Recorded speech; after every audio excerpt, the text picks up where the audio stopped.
Hello everyone. Let's learn about various error handling techniques. Wouldn't it be nice if we can take scary semantic errors and convert those into runtime errors in such a way that we can make our program crash rather than producing meaningless output from it? That is exactly what an assert statement enables us to achieve. The syntax for an assert statement is very simple. We are going to mention the keyword assert, followed by which we will type a Boolean expression. You can use any Boolean expression that you would use with an if condition. Assert statements enable us to convert semantic errors into runtime assertion errors. When the Boolean expression associated with an assert statement evaluates to true, nothing happens, and we are going to move on to executing the next line of code within our program. When the Boolean expression evaluates to false, your program will crash with a runtime assertion error. Assert statements make your program run very slow. Because of that reason, sometimes people disable assertions when running your code in order to improve performance. We are not going to learn how to do that. Instead, we are going to focus on how to use assert statements because assert statements are valuable. Let me show you examples of assert statements. Example 1 is asserting that variable x is storing a value greater than 0. Example 2 is asserting items is not equal to none type. The third example is asserting string age in person. The meaning of this particular Boolean expression is going to vary depending on whether the person variable is storing a dictionary or list object instance reference. If the person variable is storing a dictionary object instance reference, then this condition is evaluating whether the key age is part of the person dictionary. If the person variable is storing a reference to a list object instance, then the assertion condition is checking whether the string age is an item in person list. The last example here is asserting that nums has an odd length. Recall that the modulo operator enables us to determine remainder.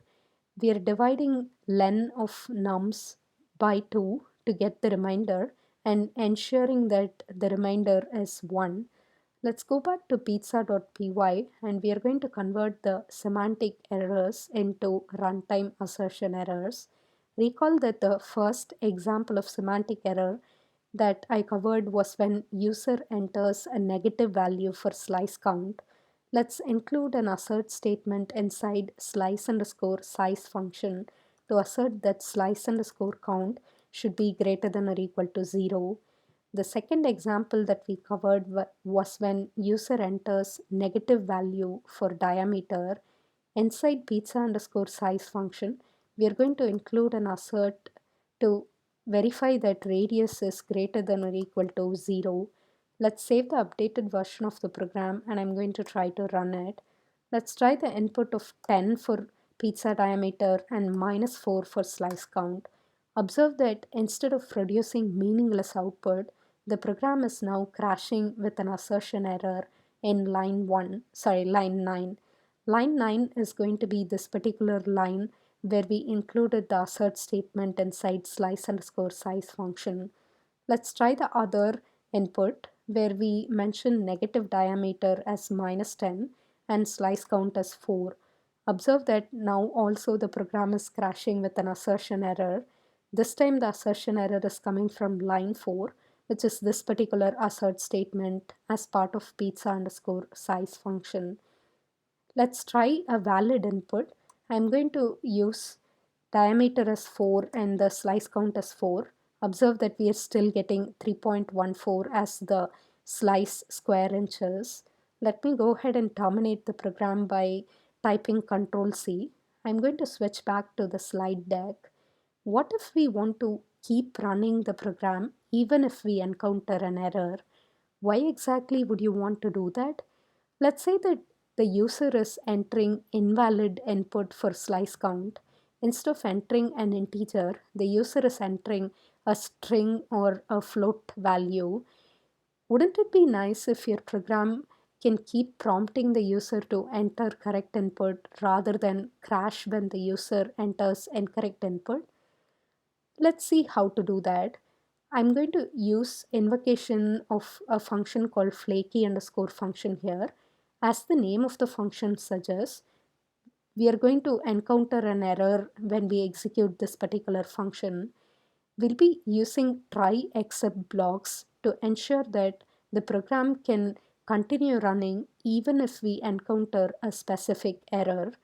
The try except blocks come in pairs, meaning that you cannot just use the try block without an except. Similarly, you cannot use an except block without the try block. Just like all other blocks of code, we'll be tab aligning the lines of code within the try block and the except block. We are going to include the lines of code which are going to be significant for the error detection inside the try block. Then within the except block, we'll include a print function call to display a meaningful error message. The program is going to execute every line of code within the try block until it encounters a line of code which leads into an error. Then the try block execution terminates and you're going to proceed with executing the corresponding except block. What if none of the lines of code within the try block cause any kind of error? Then you will never execute the except block. What exactly is happening here is that Python is using the try block to evaluate that many number of lines of code to see if any of those contain errors, and it is catching the exception or the error message using the corresponding except block. The terms error, exception, bug are all used interchangeably. All of those mean the exact same thing. Let's go back to pizza.py and I'm going to add two try except blocks. The first try except block that I want to add is surrounding the lines of code which process user input. So I'm going to type the keyword try followed by which I'll type a colon. I'm going to select all the lines of code which process user input and tab indent all of those. Let me type the corresponding except pair block. After typing the colon, I'm going to invoke the print function call to display the error message as bad user input exclamation point. What do we want to do after displaying this message to the user? We do not want to perform the pizza analysis because the user provided bad input. What keyword will be helpful here in order to go back to the next iteration of this particular for loop? If you were thinking about continue, then you had the correct answer to my question. Let's add one more try except block. This time I'm going to add the try block around the lines of code which are performing the pizza analysis. The corresponding except block is going to display the error message as pizza analysis error. We don't have to do anything else within this except block because after executing this particular except block, the execution is going to go back to the next iteration of the for loop automatically because these are the last couple of lines of code within the entire for loop body. Let me go ahead and save the program. I'm going to clear my screen in the terminal window. Let's try some of the runtime error inputs that we came up with previously. What if I just enter 10 for pizza diameter and not enter any other input for slice count? Observe that instead of crashing now, the program is displaying bad user input. What if we try 10, 0? That's going to display pizza analysis error. Recall that previously this particular input was throwing zero division error in this particular line of code because we were trying to divide some value by slice underscore count. Slice underscore count input is 0. Now we have successfully caught the zero division error within this particular except block, and instead of the program crashing, we are now displaying meaningful error message to the user of the program. Let's try one more bad user input. I'm going to say 10 comma hello. Recall that previously this used to throw a value error and the program used to crash. Instead of doing that, now we are displaying bad user input. That's because we have the try a block around the lines of code where we are processing user input. The value error used to come from this particular line of code where we were trying to convert the string hello to an integer by using the int typecast function. What do you think will happen if I try Control C to kill the program now? Looks like we have made the program so robust that we are not able to use Control C to kill it. Observe that Control C kill signal is also producing bad user input. Lucky for me, I'm using a for loop which has limited number of iterations here. What do you think will happen if instead of this particular for loop, we had a while of true while loop here? That's going to make the program run forever. And the only way to stop the execution of the program would be to close your entire terminal window here. I'm not going to show you that. I would encourage you to try that on your own. Let me go ahead and type in Control C a few times. That's going to enable me to exit at some point because the number of iterations for this particular for loop is limited. Let me switch back to the slide deck. We are going to launch Jupyter Notebook session in order to go through the next set of examples using the template notebook file. Please pause the lecture video here and make sure that you're launching the Jupyter Notebook session. You can try to answer the first three questions here on your own. You can always go back to the completed version of the template notebook file to verify what I have typed as the answer to each of these questions. We have already covered all of these questions. We are going to go through example 1 now. Observe that we have a bunch of print function calls within a try block. One of those is going to have zero division error, which is going to be line number 5 over here. Let's try to execute this particular cell. What is going to happen is that the first print function call will get executed and you'll get 0.5. The second line of code will also get executed and you'll get 1.0. After that, the program will attempt to execute this particular line of code and you'll run into zero division error. We are catching that particular error within this except block. What are we doing within the except block? We are printing that's all folks. Observe that the execution of the try block terminates when you encounter the error. So you're not going to execute the lines of code which come after the line of code which contains the error. Of course, since you caught an error, you're going to execute the lines of code within the except block here. Let's look at a slightly modified version, which is going to be version 2 of example 1.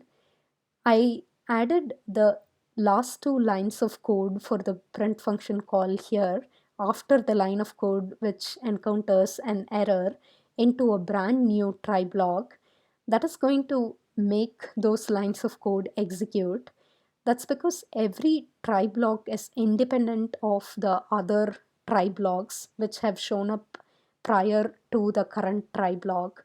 So the first try block of code will execute and the first two print function calls will get displayed. Then you're going to encounter an error in line number 5.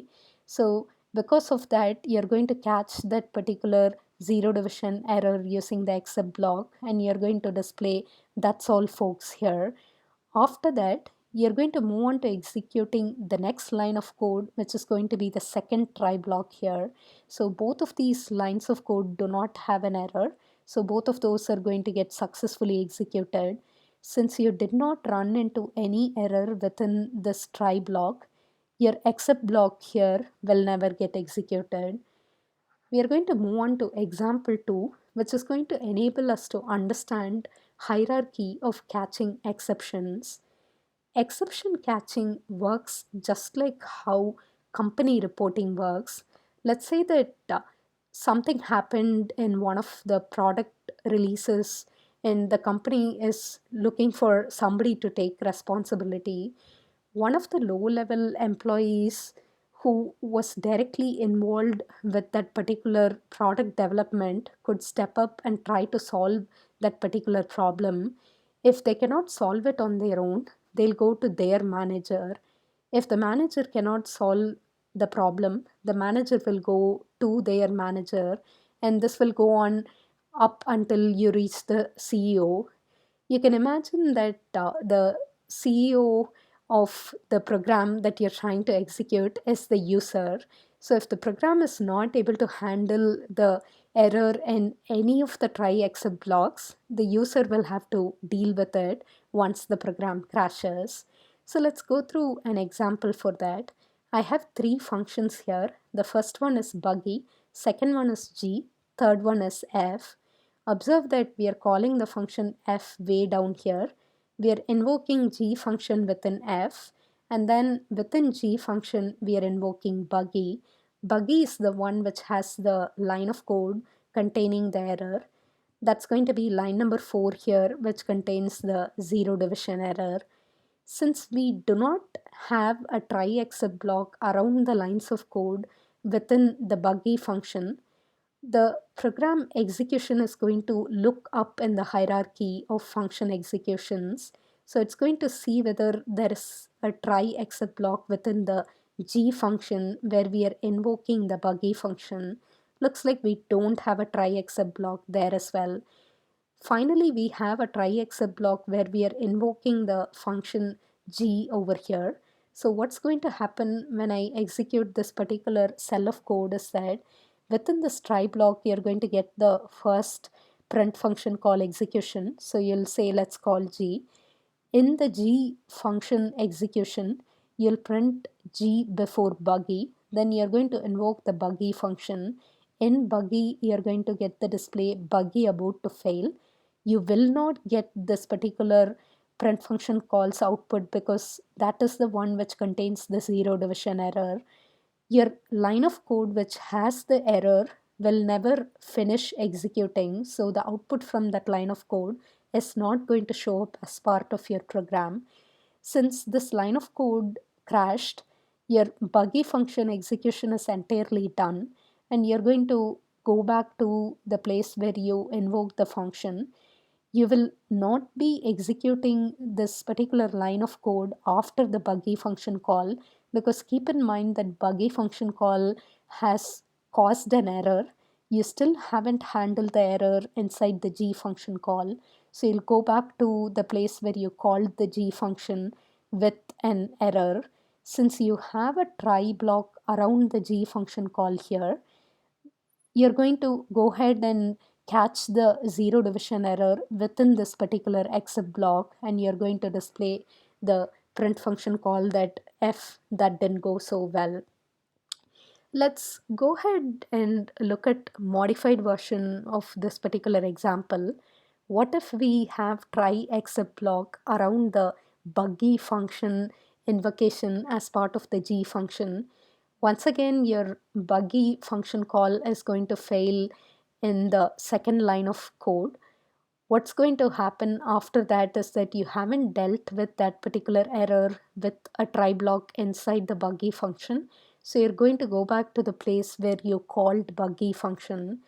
Observe that we are now having try except block around that particular function call. So you're going to be able to catch that exception in the G function call itself. You're not going to keep sending the exception to the parent function call if you have a try except block in the current function call. So when I execute this particular version of the code, it's going to display let's call G, and then it's going to invoke G. So it's going to display before buggy. After that, it's going to display buggy about to fail, and it won't display this particular line of code because it crashed. Once you go back to the G function call, you're now going to catch that exception, and you'll now be printing G that didn't go well. What is going to happen within the F function call here? Your G function call successfully executed because it was able to successfully catch the zero division error, and you're going to execute the next line of code after the G function call. So you'll be displaying f g return normally. Since all the lines of code within this try block executed successfully, you'll never execute the corresponding except block of code. The last modified version of this example is going to consider the scenario where we have try except block around the lines of code inside buggy itself. The function call itself automatically handles the error catching. So you're going to catch the error within the buggy function call execution itself. So you'll be displaying buggy about to fail after all the initial print function calls from f and g, and after that you're going to catch the exception here, so you'll display buggy oops. Because you caught the exception in the buggy function call, the except blocks within g function call and f function call will never get executed. So you're going to get the print statements which display G after buggy and F G return normally. I'll wrap up this video here. In the next video, we are going to learn about how to catch specific exceptions.